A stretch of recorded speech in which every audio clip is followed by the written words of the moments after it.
You're listening to Blue Please here on WoW Radio with myself, Total Biscuit. Before we go on,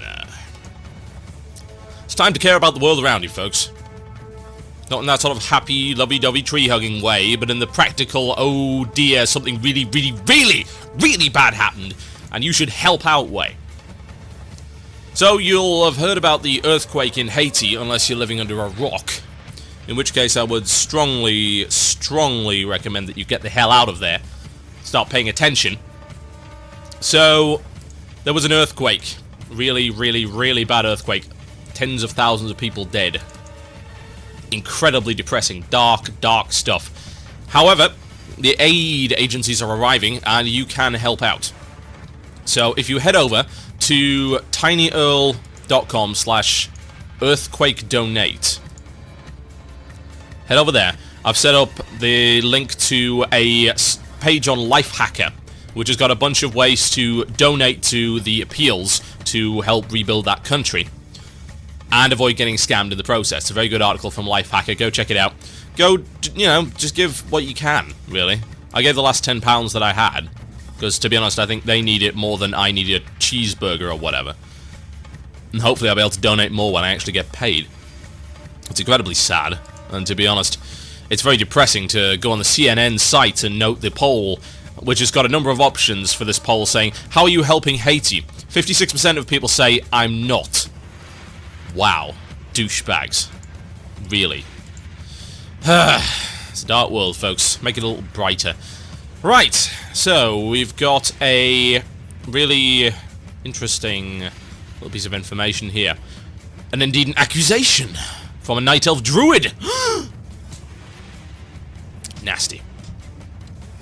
Stealth buffing Phase 3 of Putricide is kind of a dick move. Oh, really?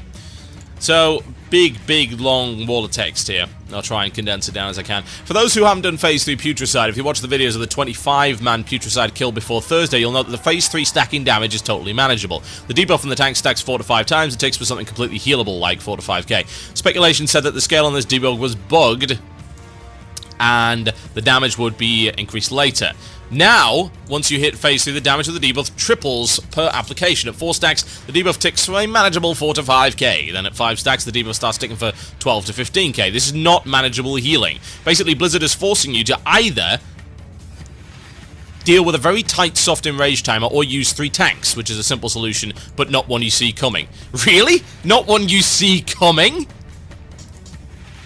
Yes, it would be terrible, for instance, if we had a raid encounter that did not allow you to use the same cookie-cutter raid setup every single time. That would be a disaster. It's like, we've got our preset roles. Ignore the fact that everything's so homogenized now that mages can tank. Might as well be. That you have 4 tanking classes, you have 4 classes, in fact, capable of healing. And all of those guys can also do damage. So there's quite a bit of flexibility there. But it requires 3 tanks! Ah! Stealth buff! Oh my god! Apparently that's a dick move. It's like, I don't get it. You're really just being douchebags. Even if you make the argument that we should have to learn the encounter like the guilds that killed before it on Thursday or whatever on earth this took place, you're only confusing people that are less willing to adjust from confirmed information. If you think it's fair to cause guilds to lose rank based on their willingness to use available information, you have a twisted and obscure view of what is fair. Let me rephrase that. Let me translate that for you.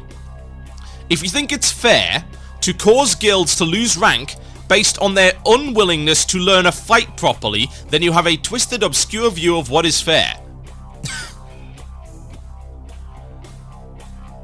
I am speechless!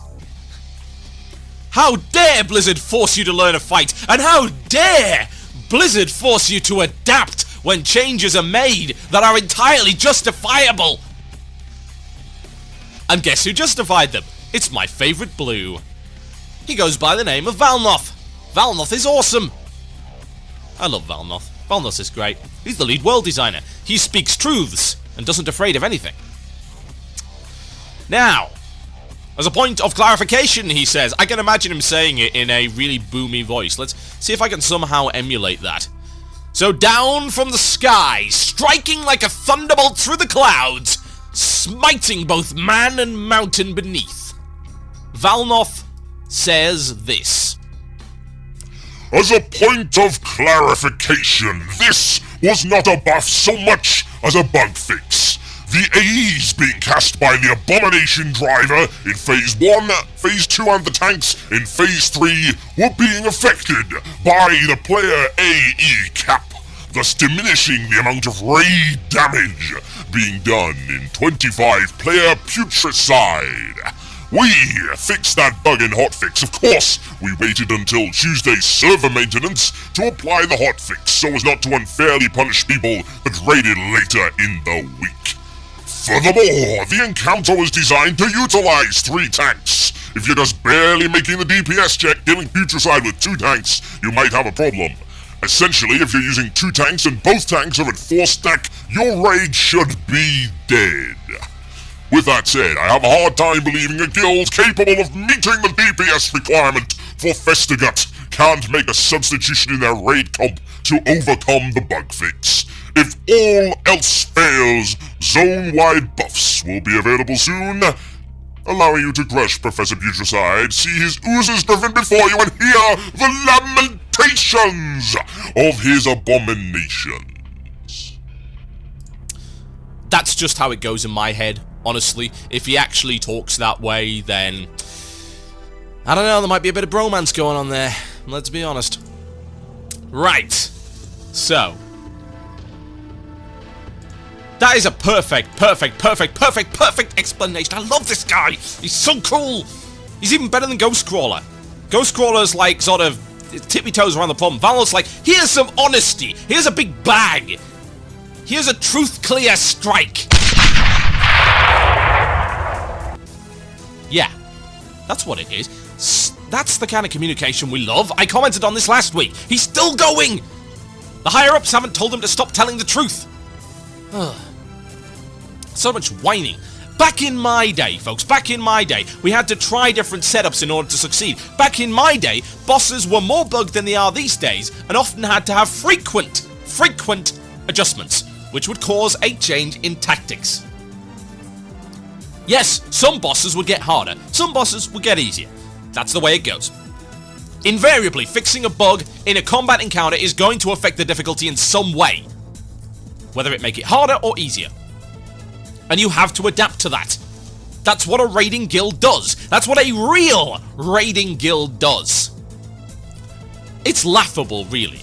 It's unfair to lose rank based on their willingness to use available information. So, Blizz, I'm afraid it's unfair to force my guild to lose rank just because we don't want to use Arcane Blast.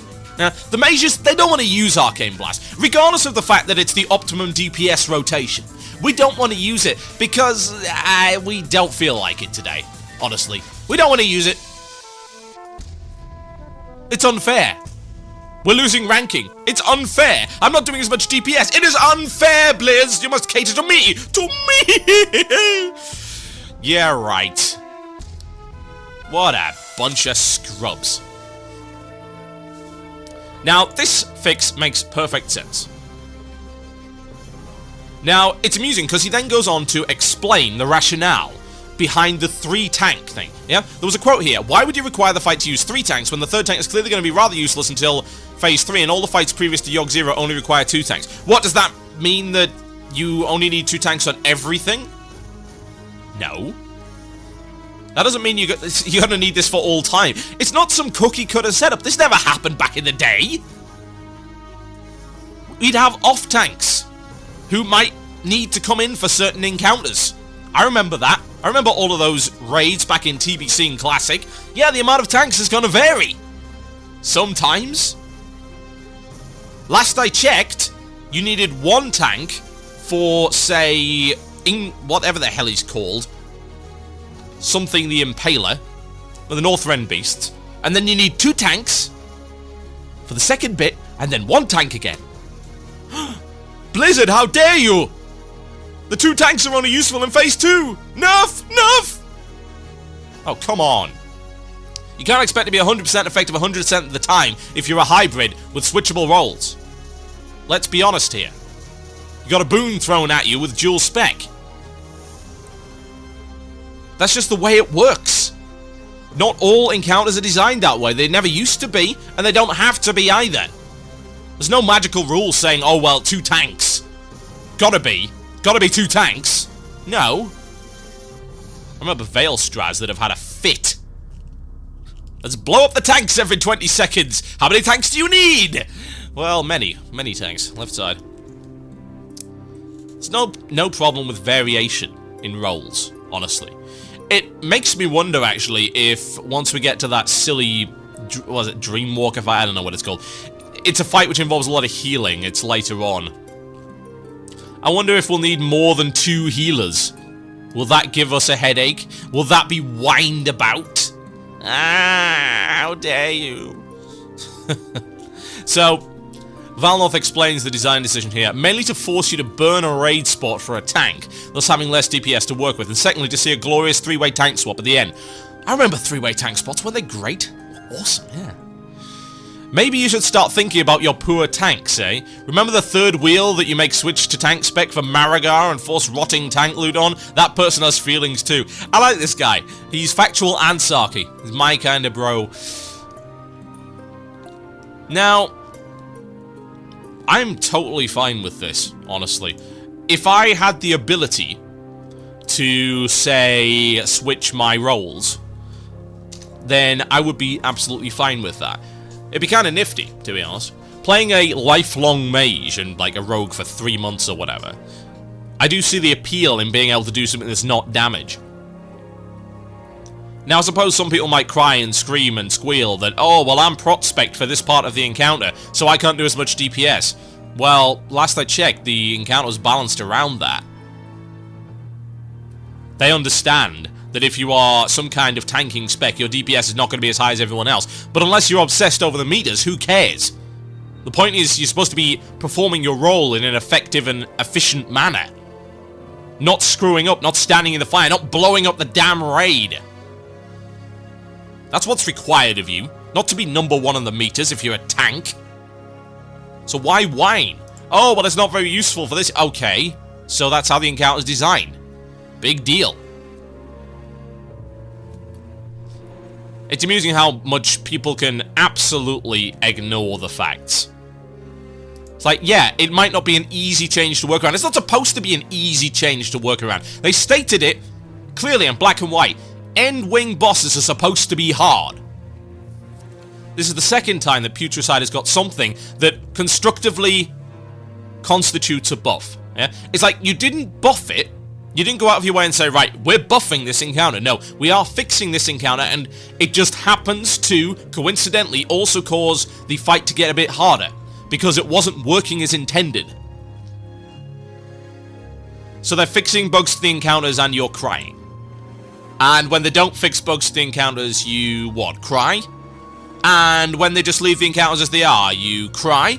And when they introduce an encounter that's bugged from the start, you cry? And when they have an encounter that's too easy, you cry? And when they have an encounter that's too hard, you cry, funnily enough. So, what is the common theme here, exactly, amongst the whining, mewling masses? Crying. They don't think. They don't engage their brains. Now, I must say that actions from guys like Valnoth are going to make a difference, eventually. You can't continue to be stupid when confronted with facts in blue. That reasoning is totally justified. How can you argue, oh, well, no, when the lead world designer comes out in black and white and says, it's supposed to work this way for this reason? Are you going to whine that apparently it's unfair if you don't go read the latest tactics? It's unfair that you don't adapt to the way the encounter's supposed to be? It's unfair that something changed, and I might be snapped out of my stupor. Oh, so unfair. It's unfair that I have to read your dumb posts. It's unfair that I have to risk allowing this nonsense to infect my brain. That's unfair. It's unfair that we have so many stupid players ruining it for the other people. I'm just thankful that it seems to be that Blizzard have got really sick of listening to them. God knows I have. My name is Total Biscuit. You are listening to Blue Please on WoW Radio. I will be back after this to tell you about Blizzard's failing. Yeah, they've got it. I'm not going to be nice to them all the time, folks. Call it how it is. I'm going to play some Frank Klepacki. It's from his Infiltrator album. You should go check it out on frankklepacki.com. Very talented artist. This is The Reaping. Enjoy.